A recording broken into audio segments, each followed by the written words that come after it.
Meski bukan santapan baru, ayam goreng tepung tetap jadi makanan praktis yang favorit. Penjualnya pun terus menjamur, mulai outlet kecil gerobakan pinggir jalan sampai bermunculan waralaba tingkat nasional. Meski ayam goreng tepung begitu masif, tapi tentunya lidah tak bisa bohong. Soal rasa, ayam goreng tepung lokal tak pernah bisa bersaing dengan ayam goreng kelas dunia. Tepungnya yang renyah, juga daging ayam yang juicy dengan bumbu yang meresap hingga ke bagian daging terdalam. Uniknya, selama lebih dari 40 tahun menguasai pasar tanah air dan dunia, rahasia bumbu ayam goreng waralaba ini seolah tak bisa terpecahkan. Benarkah demikian? Semuanya ada di Secret Story, menguak rahasia di balik cerita. Lembut, juicy gitu ya, terus kriuknya tuh renyah di mulut, terus kalau pakai nasi anget, wah itu enak banget Kak. Selera aku sendiri itu kayak yang crispy, terus dia yang lumayan agak kering, dan kalau misalnya dalamnya sih juicy-juicy gitu Kak. Sebenarnya sudah banyak yang mencoba mengulik resep ayam tepung legendaris ini. Namun untuk rasa yang persis sama, tak pernah jelas publikasinya. Pihak waralaba pernah menggembar-gemborkan penggunaan 11 bahan rahasia untuk ayam gorengnya. Hingga bermunculan dan viral resep-resep yang diakui asli dari sang kolonel, si pembuat ayam goreng tepung legendaris ini. Namun ini semua diyakini hanyalah strategi marketing pihak waralaba untuk mendongkrak penjualannya.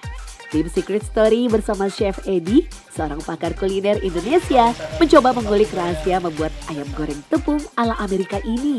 Tentunya dengan kondimen bahan yang sama. Chef Edi sendiri menuturkan bahwa kunci dari pembuatan ayam goreng tepung ini terletak pada bumbu marinasi dan pengolahan kulit luar ayam. Jenis ayam yang digunakan yakni ayam broiler atau ayam negeri. Ayam broiler kerap disebut ayam pedaging, tak lain karena bobotnya yang besar, sehingga dapat menghasilkan daging dalam jumlah banyak. Tekstur ayam broiler juga terasa lebih empuk dan tebal, serta cenderung lebih mudah matang. Ini beratnya kurang lebih 800 gram sampai 1,2 kilo. Jadi kalau yang misalnya 1 kiloan itu bisa jadi 6 sampai 8 pieces. Oke ya, kita langsung aja ya. Langkah pertama adalah memarinasi ayam. Sejumlah bumbu digunakan untuk memperkuat cita rasa ayam goreng tepung. Setiap bumbu memberikan efek rasa di dalam dagingnya.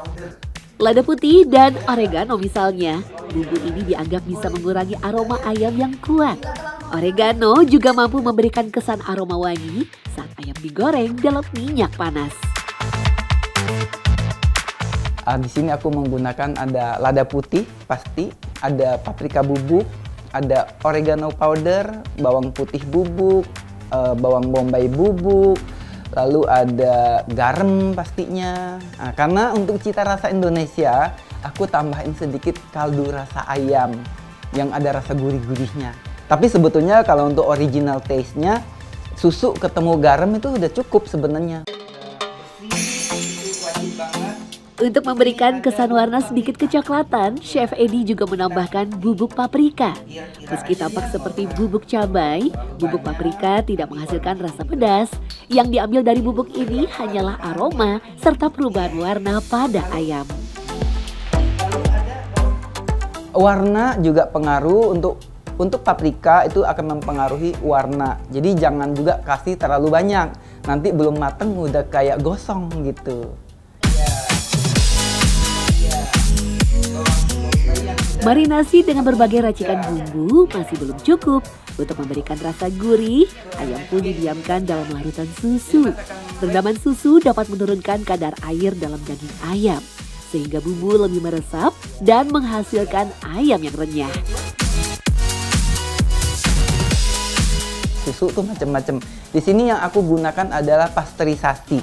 Jadi kalau untuk memasak lebih baik, kalau buat saya lebih baik menggunakan yang pasteuri.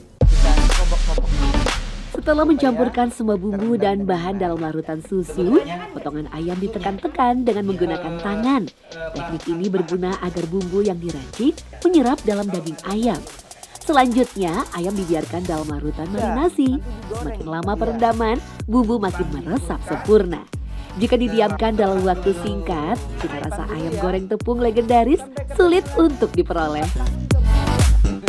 Kita harus tahu dulu nih konsep marinasi dan brine. Kalau marinasi biasanya tidak ada liquid, kayak bumbu-bumbu bawang-bawangan dibejek-bejek udah dibiarkan 10 menit sampai 20 menit. Kalau brine ini kita melakukannya bisa minimal 4 jam gitu, supaya dia lebih menyerap, dan taruhnya di chiller, di lemari pendingin. 2 cup. Sembari menunggu marinasi ayam selesai, bahan pembuatan kulit ayam crispy dipersiapkan. Tepung yang digunakan berasal dari 2 jenis tepung, yaitu tepung terigu serbaguna dan tepung jagung. Bahan tepung ini selanjutnya dicampurkan dengan bumbu marinasi sebelumnya. Penggunaan bumbu dalam bentuk serbuk tak lain agar bumbu bisa menyatu dengan bahan lainnya. Beberapa bumbu sengaja tidak dicampur dalam marinasi agar tidak berpengaruh pada rasa ataupun warna. Jadi bumbu marinasi yang sebagian kayak thyme itu nggak boleh masuk ke tepung, dikarenakan nanti akan bintik-bintik. Jadi kita ambil yang tidak menimbulkan warna atau tekstur. Jadi kalau misalnya ada yang keras nanti digigit tuh nggak boleh taruh di tepung. Setelah dimarinasi, ayam selanjutnya dibaluri dengan tepung sebanyak 3 hingga 4 kali. Pembaluran dengan tepung inilah yang membuat kulit ayam menjadi crispy. Pada saat dibaluri tepung, potongan ayam dicelupkan sesekali ke dalam air dingin. Tujuannya untuk melekatkan tepung pada saat dibaluri. Menggunakan telur dia sebetulnya lebih renyah, lebih gurih, tapi minusnya dia nyerap minyak. Gitu, semakin telur banyak yang kita tambahkan akan membuat berbusa juga ketika digoreng, nanti akan meluap-luap.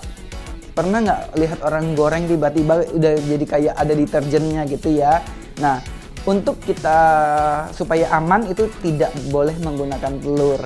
Juga supaya tidak menyerap minyak. Pada tahap terakhir, potongan ayam yang sudah berlapis tepung digoreng ke dalam minyak panas dengan suhu yang telah diatur.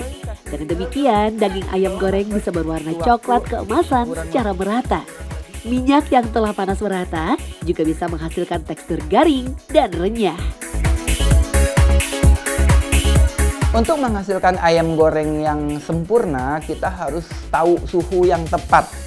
Waktu lama menggoreng yang tepat untuk ayam itu supaya tidak overcook, supaya warnanya tetap bagus, ayamnya tidak jadi kering. Nah, di sini kita gunakan suhu 170 derajat Celcius, digoreng selama 12 menit sampai 15 menit.